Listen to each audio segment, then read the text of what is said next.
But the Jewish nation is dear to me. And when I see nations unifying against the Jewish people, it hurts me. Because at some point, I thought the Jewish people were the enemies of humanity. I thought that they were the enemies of our people, the Palestinian people, until I came to experience what the Jewish nation really is. Through intelligence service, through witnessing the true democratic model in an ocean of darkness, the only light in the Middle East. And I wonder, people here in the free world who think that they are free, unifying against Israel, attacking Israel, isolating Israel, boycotting Israel, BDS and all this hypocrisy. Of course, hypocrisy coming together with political correctness, because it's the same. Two faces for the same coin. In the Muslim society, I witnessed a woman who sent 5 of her children to die in suicide bombing attacks, one after another. She would put this explosive belt on them and bless them and say, "Go kill the Jews," to gain respect in her society. This is hypocrisy. My father disowned me because he's a hypocrite. On a personal level, he's a loving father. But when he puts the Hamas mask that he cannot exist without, he's a monster, he's something else.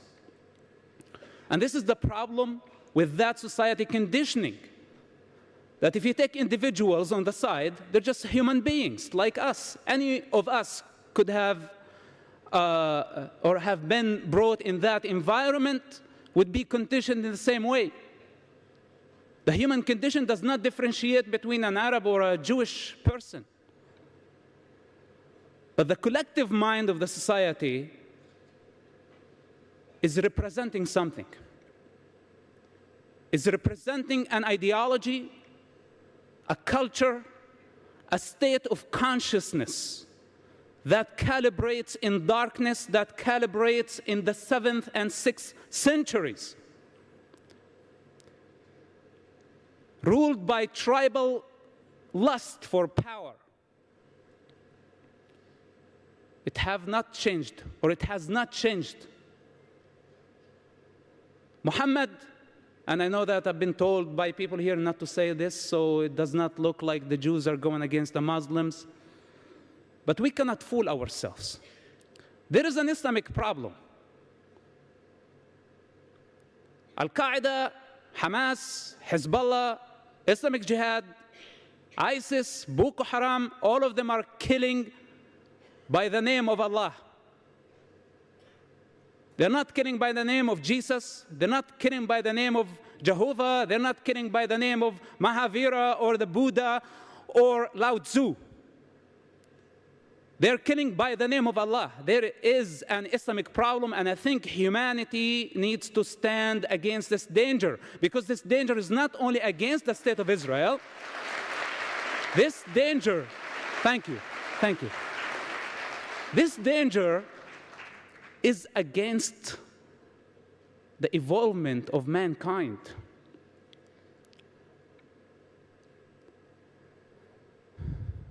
Political correctness. I don't know if there is any CNN reporters or representatives here tonight. You know, political correctness, when my friend invited me to his wedding and he asked me to wear a tuxedo, and I thought it was a Speedo for a second. There is a big difference, right? That would have been politically incorrect.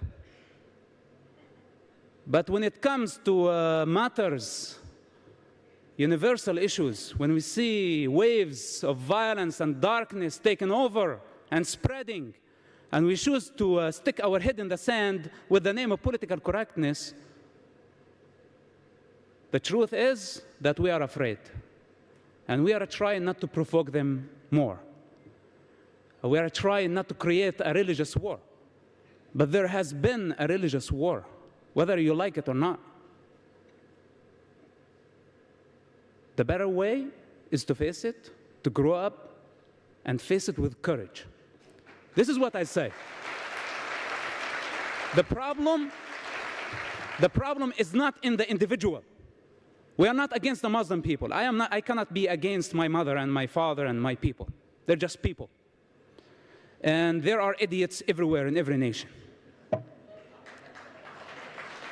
But I'm talking about the collective consciousness of nations, of regions, and the cosmic consciousness of all humanity.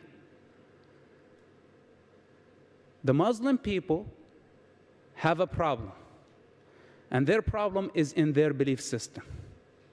They have to face it, and we need to encourage them to fight the good fight, as I did. If I was able, I had privileges as the son of a top Hamas leader. I had something to lose. But the average Muslim person don't have lots of things to lose. They're already living in darkness and misery. If they leave it, it's better for them. When I left, I did not leave misery. I left privilege.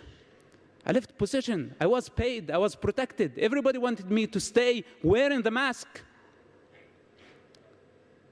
I am a living example and a challenge, and I will continue to be, to every individual who lives in the Muslim world, that this is the time to grow up, to destroy the walls, and to transcend the conditioning of the society. This is the only way. But to tell them, no, Islam is a religion of peace, we just create the perfect climate for terrorists to keep on growing. I say otherwise. Our problem is not with the individual, our problem is with the belief system. That humanity and the free world need to unify, as eventually, even though it was too late, the world unified against Nazism. Today, free people need to unify against Islam, not against the Muslim people, against Islam itself as a belief system. When the president of the free world stands and say, that Islam is a religion of peace, he creates the climate, he provides the climate, the perfect climate to create more terrorism.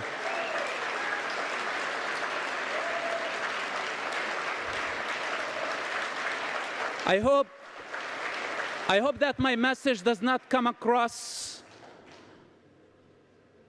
I don't want to create more chaos, but there is no other way. I wish I could be more gentle to represent this issue. But I've seen death, and I came from hell, and it's very dark. What is the alternative for Israel and for democracy, or for the American Constitution?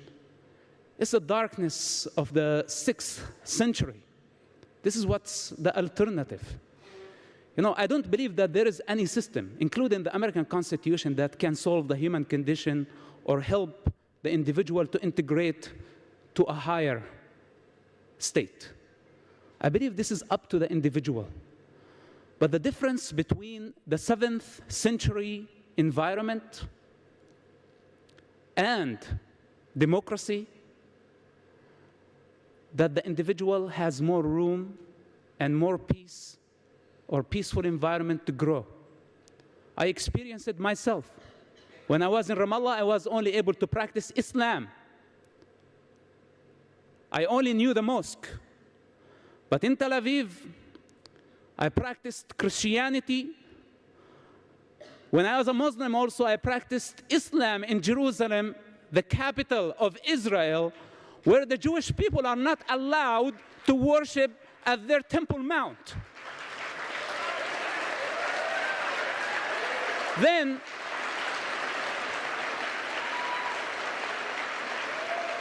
bunch of hypocrites called BDS come and compare Israel to the racist regime of South Africa. How can you compare? If it's the capital of the Jewish people, and the Israeli government are not allowing the Jewish people to worship freely in their capital, on their holiest site, for political correctness, not to offend the Muslims, and give them that kind of freedom. How can we compare this to that?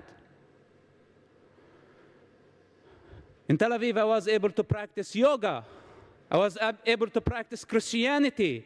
They're Muslims, they're Druze, they're all type of people, all type of religions, protected under the Israeli umbrella and the Israeli law.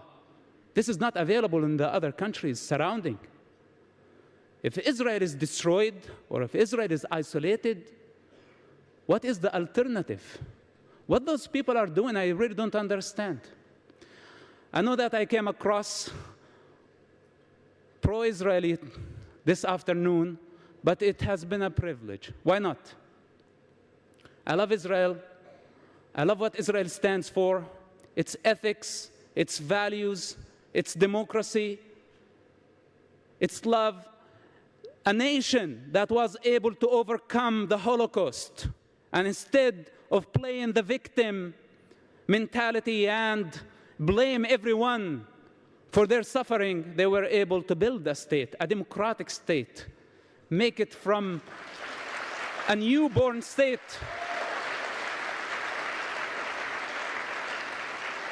to an advanced and completely developed state in less than 25 years.